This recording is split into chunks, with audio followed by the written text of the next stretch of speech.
신앙은 하나님이 여러분들을 향한, 나를 향한, 교회를 향한, 자녀를 향한, 공동체를 향한 선한 계획을 갖고 계시다는 것을 믿는 것입니다. 때때로 우리가 이해가 안 되고, 때때로 억울하고, 때때로 해석도 안 되고, 또 오해의 누명이 있다 할지라도 하나님께서 우리를 향하신 가장 선하신 계획을 믿는 것이, 그것이 신앙입니다. 제가 처음에 시작할 때 믿음에 대한 정의를 좀 드리고 싶어요. 많은 분들이 얘기를 해요. 목사님, 저는 신앙 생활을 오래 했는데 잘 믿음이 안 생겨요. 믿음이 있는 것 같은데 믿음이 더 깊어지지 않은 것 같아요. 어떻게 하면 믿음이 더 커지고 어떻게 하면 더 믿음이 깊어질 수 있을까요? 이렇게 물어보시는 분들이 있거든요. 근데 제가 볼 때는요, 믿음에 대한 조금 오해가 있어서 그래요. 그러니까 믿음이 어떤 것인지, 그러니까 기독교 신앙, 개신교 신앙, 이 믿음이 무엇인지 조금 오해가 있어서 믿음이 깊어지지 못하는 것일 수도 있다 생각이 들어요. 믿음은요, 두 가지를 생각하셔야 됩니다. 혹시 여러분들 중에 믿음이 더 깊어지기를 바라고 믿음이 더 풍성해지기를 바라시는 분들은 잘 들어보십시오. 믿음은 두 가지가 있는데요. 두 가지를 좀 구별하셔야 돼요. 첫 번째 믿음은 무엇일까요? 신념입니다. 두 번째는 신뢰예요. 신뢰. 그러니까 신념과 신뢰는 똑같이 믿음이라고 말하는데 좀 차이가 있어요. 영어도 차이가 있겠죠? 신념은 belief, 정확히 말하면 conviction이 맞습니다. 신뢰는 belief가 아니고요. 신뢰는 trust입니다. trust고 조금 더 말하면 faith, 신앙으로 말하는 거예요. 그러니까 신념과 신뢰는 차이가 있습니다. 어떤 차이가 있을까요? 신념은요, 일방적이에요. 내가 어떤 것을 믿고 싶어 하는 거예요. 상호 관계가 아닙니다. 신념은 이런 거예요. 나는 민주주의에 대한 신념을 가지고 있습니다. 나는 사회주의에 대한 신념을 가지고 있습니다. 나는 대통령이 될 것으로 믿습니다. 나는 어떤 학교에 진학하고 어떤 직장을 가질 것으로 믿습니다. 나는 에베레스트 등정을 할 것을 믿습니다. 이것은 빌리프예요. 컨빅션입니다. 일방적이에요. 자기 스스로 가는 것입니다. 그죠? 신뢰는 좀 달라요. 신뢰는 상호 관계에서 이루어지는 거예요. 그죠? 내가 누구를 믿고 누가 나를 믿어주는 거예요. 한 사람이 혼자 할 수 없어요. 일방적일 수 없어요. 상호 관계에서 신뢰가, 트러스트가 생기는 것입니다. 그렇죠? 사람과 사람과의 관계를 신뢰라고 한다면 하나님과 우리와의 관계를 신앙이라고 하는 거예요. 페이스입니다.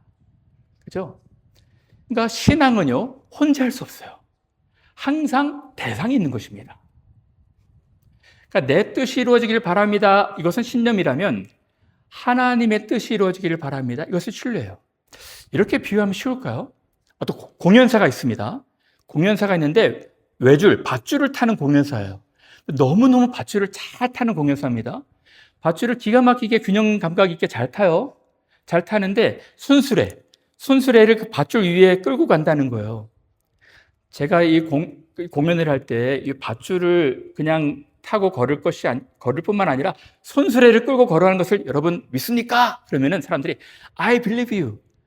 내가 당신이 그렇게 할 줄 믿습니다. 이것이 신념입니다.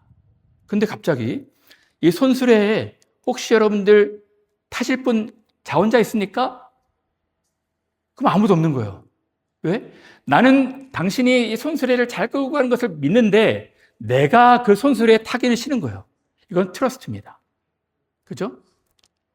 다시 말하면 하나님은 그냥 내 스스로 나는 교회에 대한 하나님에 대한 믿음이 있습니다. 이것은 신념일 수 있어요. 근데 하나님과의 상호작용하면서 하나님이 어떤 분이시고 하나님의 성품이 이런 분이구나. 계속 이것을 믿으면서 신뢰가 깊어지는 것. 이게 트러스트입니다. 다시 말하면 우리의 믿음은 신뢰예요. 근데 많은 분들이 교회 생활을 신념으로 하는 분들이 있어요. 목사님, 그런 사람들이 어디 있어요? 성경에도 있잖아요. 성경에 어떤 분들일까요? 나더러 주여 주여 하는 자마다 다 천국에 들어가지 못한다. 그러니까 주여 주여 하는 사람들이 있다는 거예요. 주여 주여 했는데 예수님이 뭐라고 말씀하시죠? 내가 너희를 도무지 알지 못한다. 주의 이름으로 선지 노릇하고 주의 노릇을 목사 노릇하고 주의 이름으로 이것도 했는데요. 이상하다. 난 너희를 도무지 모르겠는데 왜 그럴까요? 서로 만난 적이 없는 거예요. 서로 상호 관계가 없는 것입니다.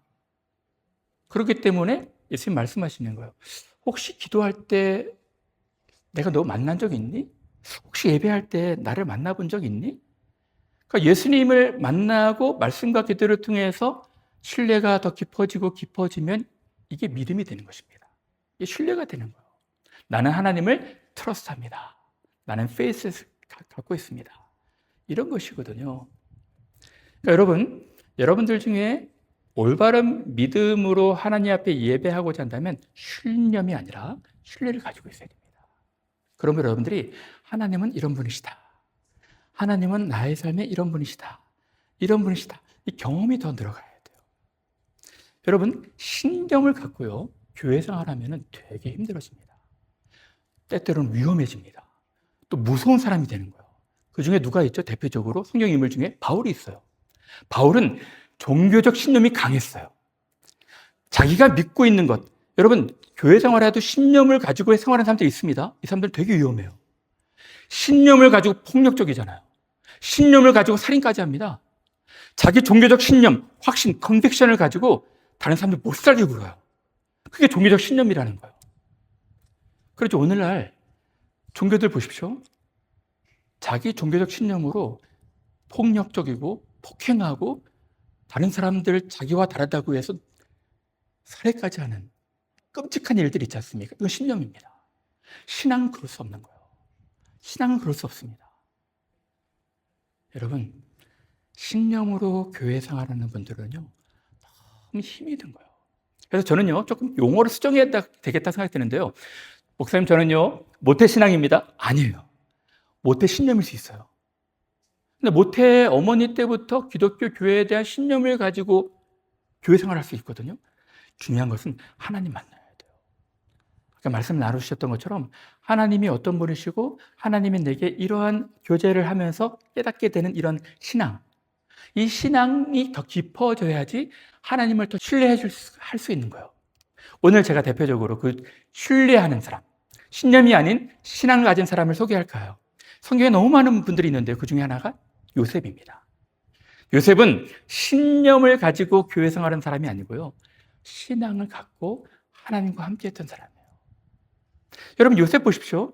요셉은요, 17세에 끔찍한 일을 당하거든요. 17세에 형제들에게 버림받아서 구덩이에 빠지잖아요. 형제들이 그를 죽이겠다고 하다가 형의 어떤 그 만류로 구덩이에 버리지 않습니까? 그래서 구덩이에서 노예로 팔아버려요. 요셉은 진짜 억울한 일들 다 당하거든요. 구덩이에 빠졌다가 종살이 하다가 또 억울한 누명을 쓰고 옥살이도 해요. 그죠? 근데 신념을 가진 사람이라면 그냥 무너지고 말았을 것입니다. 해와 달과 별들이 저한테 절한다고 그랬잖아요. 열한 곡식단이 저한테 절한다고 그랬잖아요. 이 신념을 가지고 만약에 생활했다면 이 어려운 일들이 겹쳐서 설상가상으로 올 때 무너져 버렸을 거예요. 요셉은요, 무너지지 않습니다. 왜 그럴까요? 신앙이 있었기 때문에 그래요. 이해가 잘 안 되고 해석도 안 되고 왜 이런 억울한 일들이 겹쳐서 오는지 잘 이해가 안 되지만 하나님 뜻이 있겠지. 내가 믿는 하나님이 어떤 계획이 있겠지. 신뢰를 하고 있어요. 39장 2절에 보시면 여호와께서 요셉과 함께 하심으로 그가 형통한 자가 돼요. 여러분, 요셉은요, 형통한 자가 아닙니다. 누가 봐도 구덩이에 빠져서 옥살이를 한 사람이에요. 억울한 일들 누명을 쓰고 감옥 간 사람이에요. 근데 형통한 자가 되었다는 거예요. 그 다음 절에 보시면 21절에 보시면 여호와께서 요셉과 함께 하시고 그에게 인자를 더하사 간수장에게 은혜를 받게 하시네. 여기서의 중요한 포인트가 무엇입니까? 함께 하는 거예요. 혼자 일방적으로 대상이 없이 혼자 믿음, 신념을 가지고 생활하는 것이 아니라 하나님이 함께 하시는 것, 서로 트러스트하는 것, 이것이 진짜 믿음 생활인 거예요. 사랑하는 여러분, 여러분들이 정말 신앙생활, 믿음 생활하기 위해서는 하나님과의 교제가 있어야 돼요. 때때로는 여러분 뜻대로 안 되고 원하는 대로 모든 일들이 잘 풀리지 않는다 할지라도 하나님 뜻이 있겠지. 하나님 뜻이 있겠지. 하나님의 선하신 계획이 있겠지. 하나님을 믿어드리는 거예요. 하나님을 믿어드리면 하나님께서 함께 하심으로 어떤 상황과 환경이라 할지라도 그곳이 하나님과 함께하는 곳이 되는 것입니다. 이런 신뢰가 더 깊어지고 두터워지면 신앙이 깊어지는 거예요. 여러분, 제가 두 번째로 드리고 싶은 말씀이 이것입니다.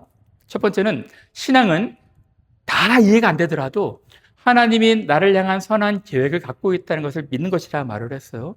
두 번째는 하나님의 계획을 믿고 주어진 환경과 상황을 충실하게, 성실하게 살아가는 것입니다.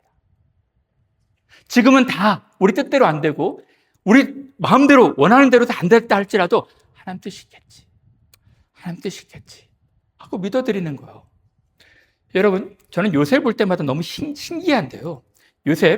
요셉은요, 이제 17살에 이스라엘에서 당시 최대 문명 국가였던 애굽에 팔려가지고 노예 생활했거든요. 종살이 했거든요. 종살이 했는데 거기서 17살 청소년밖에 안 되고 조금 지나도 청년밖에 안 될 20대 초반 중반 나이였을 거예요.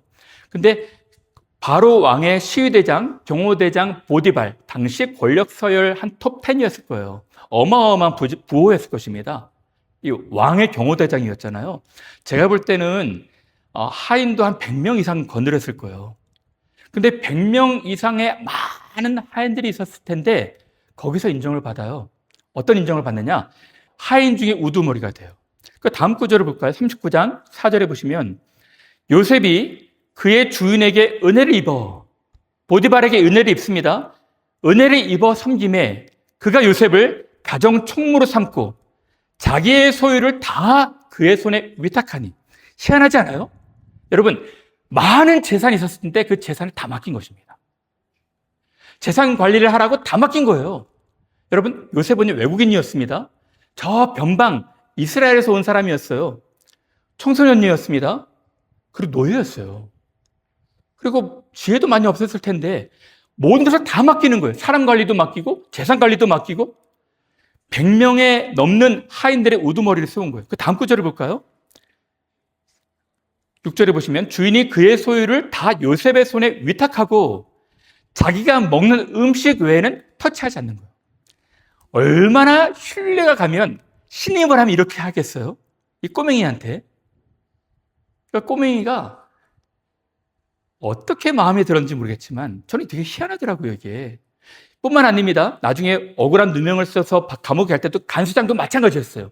간수장도 그 무례배들, 이 폭력, 전과 있는 사람들, 많이 이렇게 진상들 모인 그 교도소에서 모든 것을 다 맡깁니다. 이 젊은 아이한테. 신경도 안 써요. 그 정도로 보디바라하고 간수장한테 큰 신뢰를 얻거든요. 어떻게 가능했을까? 추측해 봤어요. 그래서 몇 가지로 추측해 봤는데 첫 번째는 성실했을 것 같아요. 성실. 굉장히 성실했을 것 같아요. 두 번째는 정직했겠죠. 근데요, 성실하고 정직한 사람이 얼마나 많았겠어요. 어디 사투리인지 모르겠지만 천지 빼깔이 아니었겠습니까? 너무너무 많았을 거예요. 성실하고 정직한 사람들은. 그 외에 조금 아웃스탠딩한 무엇이 있었을 것 같아요. 그래서 생각해 봤어요.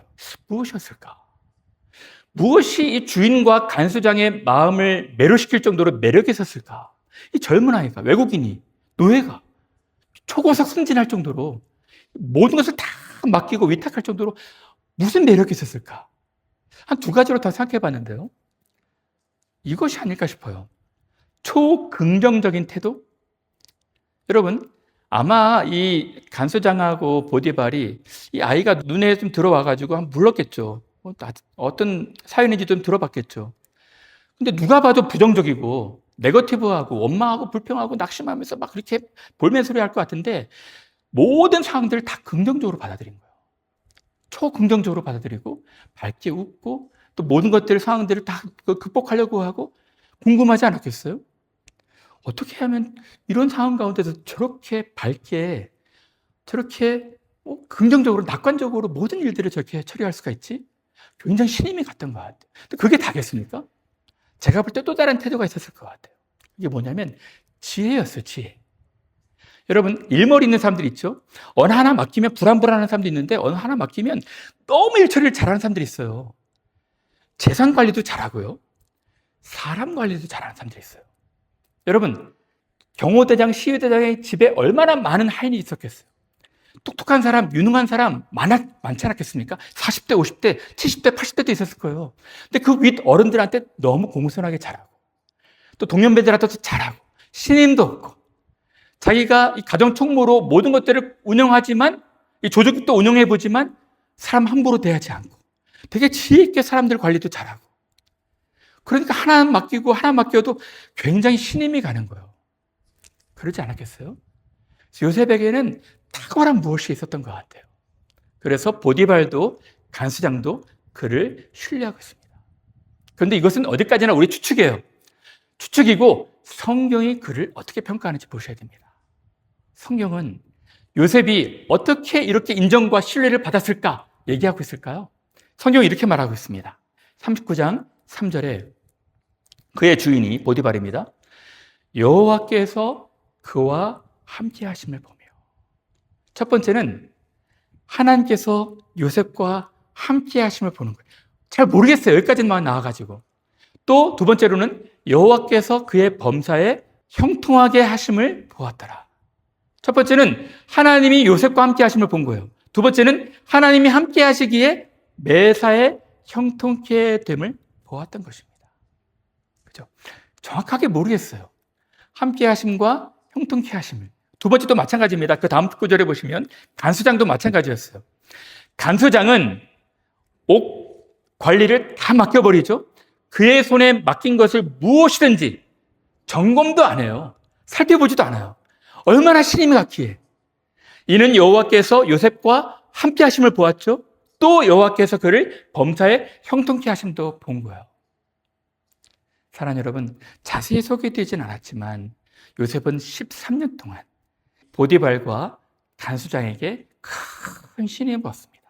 성실하기도 했고 정직하기도 했고 또 지혜롭게 일들을 감당하고 또 모든 일들에 긍정적으로 감사하면서 기뻐하면서 일들도 감당했을 거예요. 어찌된 일인지 하나님이 함께 하심을, 어려움이 있었을 텐데 어떻게 극복하는, 위기를 잘 관리하는 것, 문제를 해결하는 것, 하나님이 함께 하시는 것이구나. 하나님이 함께 하시기에 저렇게 저런 삶이 되는구나 라고 보았던 것 같아요. 그죠? 사랑하는 여러분, 근데 이제 중요한 말씀을 드리고자 합니다. 여기서 형통에 대한 개념이에요. 우리가 생각할 때는요, 형통에 대한 개념이 무엇입니까? 상황과 환경의 형통을 생각하고 있어요. 그래서 만사형통이라고 그러잖아요. 우리가 가고 싶은 대학에 잘 진학하고, 우리가 얻고 싶은 직장에 잘 취업을 하고, 우리가 하고 싶은 일들이 마음대로 승승장구처럼 막 열리고, 그리고 건강도 잘 건강 관리를 잘하고, 어떤 마음만 먹고 원하는 것이면 다 일들이 다 진행이 되고, 이것을 우리는 형통이라고 생각하거든요. 그죠? 성경은 그렇게 말하지 않습니다. 성경은 상황과 환경이 좋아지는 것, 우리의 원하는 대로 뜻대로 된다는 것을 형통이라 말하지 않아요. 그렇게 말한다면 요셉은 형통하지 않았죠. 그죠? 요셉은요, 진짜 너무너무 억울한 밑바닥 생활, 무너진 생활, 진짜 불쌍하고 가련한, 측은한 생활을 하는 사람이었어요. 하나님은 그의 삶을 형통하다 말하고 있어요. 하나님이 그와 함께 하심에 그가 형통한 자가 돼요. 그게 언제입니까?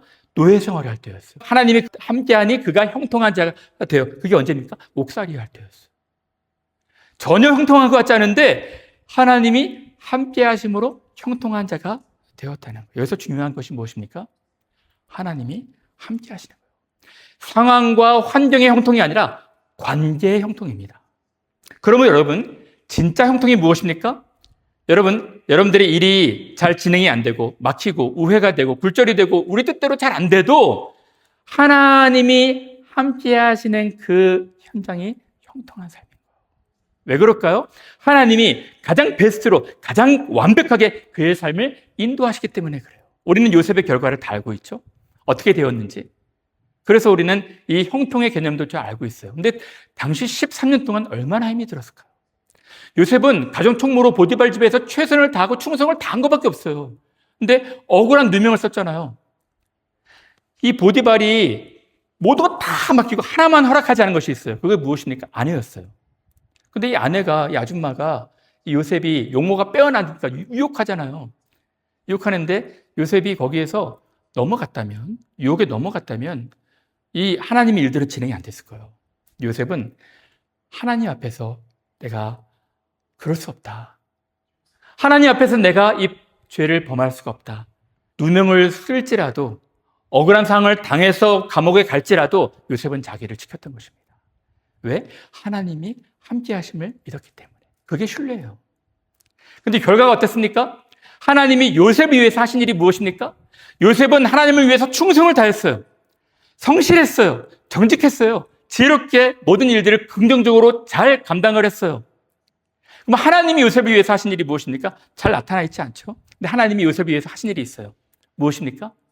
하나님이 하필 구덩이에 빠져서 노예상인한테 팔렸던 요셉을 하필 보디발 장군의 집에 보낸 거예요. 하필 하나님께서 보디발의 마음에 눈에 들어서 보디발의 집으로 인도하신 것입니다. 하나님의 계획이었어요. 구덩이에 빠지게 한 것이 또 하나님의 계획이었다면 보디발의 집에 들어가게 하신 것도 하나님의 계획이었어요. 어떻게 말하면 억울한 누명을 쓰고 감옥살이를 했지만 그것도 하나님의 큰 계획 가운데 있었어요. 그 계획 가운데 하나님이 어떻게 하십니까? 간수장의 마음에 들어 모든 것을 관리하게 하시고 거기서 술 맡은 관원장, 떡 맡은 관원장 두 정치인들, 대통령 비서실장급이었거든요. 굉장히 높은 정치인들이었어요. 당시에 술 맡고 떡 맡다는 것은 왕의 음식, 독사라는 위험이 있기 때문에 가장 신이 많은 사람들을 두 사람을 술 맡은 관원장, 떡 맡은 관원장으로 뒀거든요. 비서실장급이었습니다. 이 사람들 오해를 당해가지고 지금 감옥에 있었던 거예요. 그 사람들 만나가지고 친구가 된 거예요. 하나님이 다 큰 계획 가운데 있었어요. 하필 보디발, 하필 간수장, 하필 관원장들을 만나게 하신, 그게 하나님의 계획이었습니다. 여러분, 하나님의 계획이 무엇이었죠? 그냥 인도만 하신 것이 아니에요. 하나님은 요셉을 훈련시키고 있었어요. 어떤 훈련? 당시에 애굽은요, 초강대국이었고 최고의 문명국가였어요. 이 최고의 문명국가의 총리가 되기 위해서는 요셉은 준비가 필요했어요. 요셉이 그냥 시골 변방에서 그냥 자기 아빠랑 형제들이랑 살다가 아무런 준비도 안 됐는데 어떻게 갑자기 총리가 돼요? 그죠? 보디발의 집에서 수년 동안 훈련시킨 거예요. 어떤 훈련? 가정 총무가 돼서 조직을 운영하게 하잖아요. 회계 관리도 하고 재산 관리도 하고 사람도 운영해보고 사람 관리도 하잖아요. 거기서 지혜롭게 하시는 것입니다. 하나님이 계획이었어요. 훈련 계획이었습니다. 그리고 감옥에 가서 그 무례배들, 억울한 사람들, 힘든 사람들, 그 진상들 다 상대하게 하면서 정치인들 만나게 하잖아요. 그래서 애굽의 정치를 다 배우게 하는 거예요. 돌이켜보면 놀라워요. 하나님이 13년 동안 요셉을 철저하게 훈련시킨 뒤에 요셉은 버림받은 13년인 줄 알았지만 알고 보니까 훈련받은 14년이었고 더 놀라운 것이 무엇인지 아십니까? 당시 애굽의 그 기록을 보니까요. 당시 애굽은 초강대국이었기 때문에 고위직, 5급 공무원, 3급 공무원, 고위직으로 임명되는 최소의 나이가 만 30세였어요. 근데요, 이 다음 구절에 보시면요. 요셉이 애굽 왕 바로 앞에 설 때 30세라. 너무 놀랍죠? 29세만 돼도 등용이 안 되는 거였어요. 하나님이 13년 동안 요셉이 너무너무 억울하고 힘든 일들을 감당하는 것을 보고 안쓰러웠지만 물끄러움을 기다리신 거예요. 요셉아, 조금 더 기다리자. 조금 더 기다리자. 만약에 요셉이요, 술 맡은 관원장, 떡 맡은 관원장한테 부탁해서 당신이 만약에 다시 복직한다면 제 은혜를 입었으니까 저를 좀 기억해 주세요. 제가 지금 너무 억울한 누명을 쓰고 여기 감옥에 있거든요. 저를 좀 무죄 방면시켜 주세요. 저를 좀 꼭 기억해 주세요. 알았다. 요셉아, 기억하마. 걱정하지 말아라. 복직됐거든요. 그 중에 한 사람이. 근데 복직한 사람이 요셉을 기억해서 왕한테 상고를 하고 그냥 이 억울한 누명을 풀었다면 요셉은요, 그냥 자유만 얻는 거예요. 그냥 감옥에서 나가서 자유만 얻고 돌아다니는 거예요. 하나님 막으셨어요. 이 관원장이 기억하지 못하게 막으셨어요. 놀랍죠? 요셉은 억울했을 거예요. 왜 다시 복직했으면서 나를 기억하지 못하지? 억울했을 거예요. 또 참고 하나님의 때가 있겠지. 하나님 때가 있겠지. 기다렸는데 딱 30세가 되었을 때 하나님이 이 왕의 꿈을 통해서 요셉을 기억하게 하셔서 요셉을 등용하시잖아요. 사랑하는 여러분, 이것입니다. 이것이에요. 하나님이 때때로 여러분들 여러분들이 이해가 되지 않는, 왜 하나님이 지금 당장 우리의 좀 계획을 열어주시고 우리의 좀 소원을 좀 들어주시면 좋겠는데 하나님 계속해서 더디가게 하시고 막으시고 때때로는 좀 돌아가게 하시는, 왜 그러실까? 불평이 들 때가 있어요. 여러분, 신앙은요, 하나님 믿어주는 거예요. 하나님 믿어주는 것입니다. 하나님 잘 이해가 안 돼요. 근데 저를 향하신 선하신 계획이 있죠? 하나님 제가 믿어드릴게요. 하나님 그 놀라운 계획 이룰 때까지 제가 믿어드릴게요. 여러분, 그것입니다. 그러므로 여러분들 중에 혹시 억울한 일들 당하시고 지금 말 못한 사람 때문에 막 사람들 만나가지고 얘기하고 싶고 또 때때로 원하는 것이 되지 않아가지고 막 답답해하는 분들이 있다면 기다리십시오. 분명히 하나님께서 여러분들 향하신 계획을 이루실 때가 있을 것입니다. 베스트로 인도하실 거예요. 여러분, 요셉이요, 30세가 되었어요. 자세하게 말씀드릴 수 없지만 그 나중에 또 형들을 만나요. 형들이 흉년이 들어가지고 애굽 땅까지 와가지고 곡식 받으려고 오거든요. 얼마나 미웠을까요, 형들이? 형들이 미웠겠죠. 자기를 팔아넘긴. 근데 형들 앞에서 이렇게 고백합니다. 다음 구절을 볼까요? 형들을 설득하고 있어요. 형들이요, 형들께서 저를 이곳에 팔았다고 해서 그냥 근심하지 마세요. 걱정하지 마세요. 한탄하지도 마세요. 하나님이 생명을 구원하시려고 나를 당신들보다 먼저 보내셨나이다. 요셉의 언어가 바뀌고 있습니다. 형들이 나를 그렇게 했습니다. 이게 아니라 하나님이 하신 거예요. 하나님이 형들의 마음은 악했지만 모든 것을 선으로 바꾸신 거예요. 그 다음 구절들 볼까요? 그런즉 나를 이리로 보낸 이는 당신들이 아니요 하나님이시라. 하나님이 나를 바로에게 아버지로 삼으시고 온 집의 주로 삼으시며 애굽 온 땅의 통치자로 삼으셨나이다. 그때 알게 된 거예요. 그때 13년 전에는 잘 이해가 안 됐어요. 왜 이런 일들이 있을까? 보디발이 얼마나 이렇게 섭섭했겠어요. 아닙니다. 저는 그런 거 아닙니다. 누명을 쓰고 나서 얼마나 이것을 해명하려고 노력했겠어요. 근데 다 감당한 거예요. 또 하나님의 뜻이겠지. 하나님을 믿어드린 거예요. 하나님을 신뢰한 거예요. 트러스트한 거예요. 하나님이 나중에 그것이었구나. 하나님 뜻이 그것이었구나. 오늘 너무너무 귀한 간증을 들어서 제 마음이 너무 따뜻하고 벅차오르는데요. 그때는 잘 이해가 안 됐지만 하나님께서 또 기다리시다가 또 하나님께서 깊이 만남의 시간. 그러면 여러분, 오늘 말씀해 주신 것처럼 여러분, 스쳐 지나가는 사람들의 만남을 소중히 여기십시오. 때때로 억울한 일 당하고 때때로 이해가 안 될지라도 하나님께서 만나게 해주시는 한 사람 한 사람을 소중히 여기셔야 됩니다. 그리고 또 참아주고 또 기다려주고, 그러면 하나님께서 또 놀랍게 관계 회복해 주실 때가 있을 거예요. 그래서 요셉은요, 한 사람 한 사람의 만남을 참 소중히 여겼어요.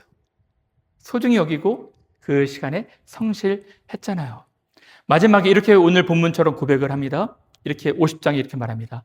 당신들은 나를 헤아려 했지만 하나님은 그것을 선으로 바꾸사 오늘과 같이 많은 백성의 생명을 구원하게 하시려 하시나니. 하나님의 선하신 뜻이 무엇인지 아십니까? 우리는 다 펼쳐보면 알잖아요.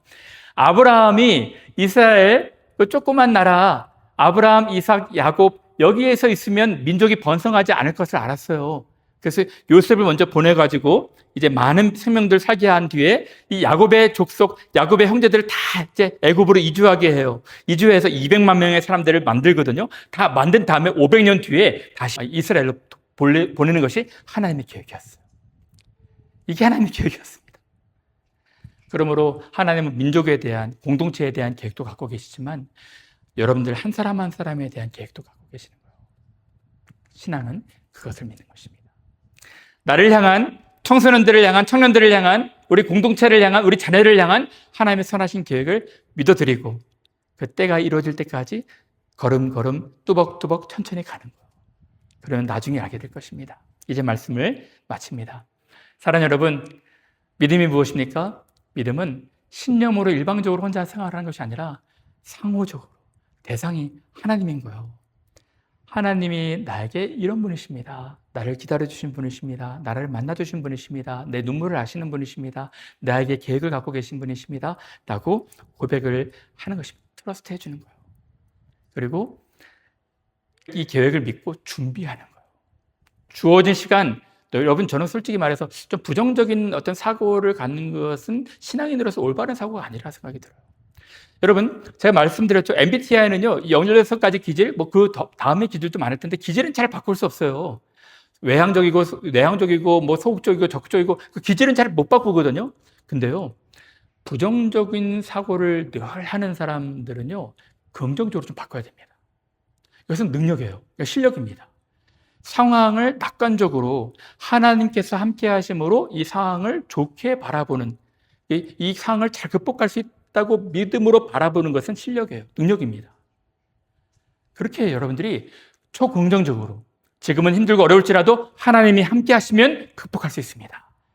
긍정적으로 바라보셔야 돼요. 그것이 바로 믿음인 것입니다. 사랑하는 여러분, 저는 여러분들이 이제 성숙하셨으면 좋겠어요. 언제까지 계속해서 그 자리에 있겠어요?